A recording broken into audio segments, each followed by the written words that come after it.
Here with Andy O'Rourke with Ethan Muzio. and today we're going to do a post-game recap of the Flint Tropics versus the Watsonville Josephs. So who would you say were the stars of the game up yesterday? You know, surprisingly, I think Zayden Garcia came out of nowhere and he's pretty good. I would say he wasn't a star of the game. I would say he showed great potential to be one of the best receivers, kind of like a Marquise Goodwin type of guy, you know, really fast. No one's able to keep up with him. Maybe Andrew Seymour. He's in competition to be the fastest player in the league, I'd say. He was burning guys.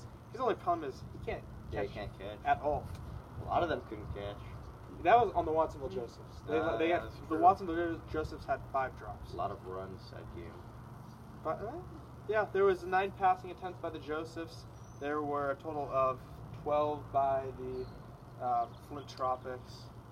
Now there's a lot more running than usual, but you know what? I thought it made for a pretty entertaining game nonetheless. Yeah, it was pretty entertaining. Good running, strong running by Andy O'Rourke and Jake Taylor, the only 2 guys to record rushing attempts. Correct. Highest graded players for the game were Andy O'Rourke at an 85, Cesar Sanchez at an 83, proving he's still got it, playing at an MVP caliber. His lowest grades were on defense. He was an awful defender, couldn't tackle for his life.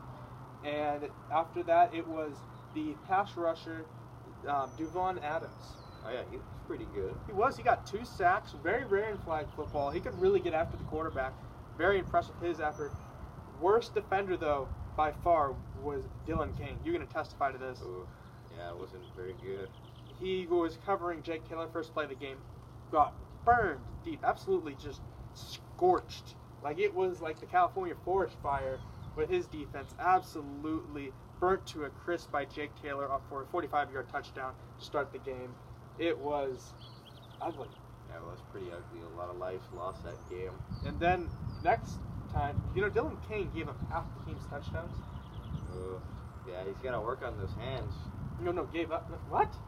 He's on defense. Think about him on. He talking about defense. I thought we were talking about offense.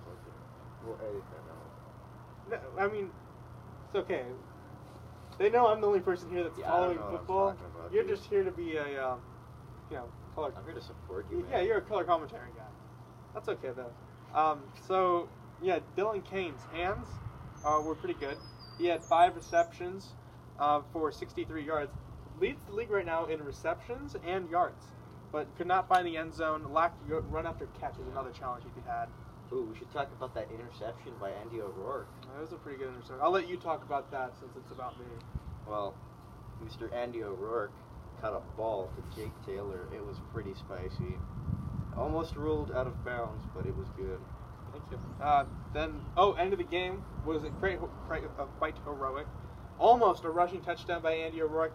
Foot goes out of bounds though on a juke. The call was kind of BS on that one.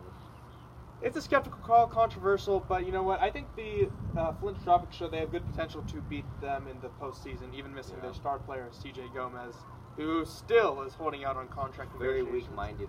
Yeah, you said it, not me. I'm just going to nod my head. You can take that however you want it. Yeah, it's mentally weak. Another player we want to talk about is Diego Ramirez. He fell off a cliff from the preseason to now. He was targeted twice, 0 receptions, 1 drop, and Hunter Blankenberg shut him down. He was actually a pretty good player. He graded out at a 77, one of the higher grades, highest graded center we've had in a long time. Didn't have any receptions, but was open. It just was a matter of reads. No one threw him the ball. 0 targets, 0 drops. But defense, he shut down Diego Ramirez, a man who had 2 touchdowns the week before, spectacular ones at that, over the shoulder, mossing a guy. It was beautiful last week. I don't know what happened this week. Yeah, you can see the tempers getting high out there. He's getting mad. He was very upset. Almost got ejected from the game. Any other stars you see? Rising stars, like sleeper players other than Zayden Garcia?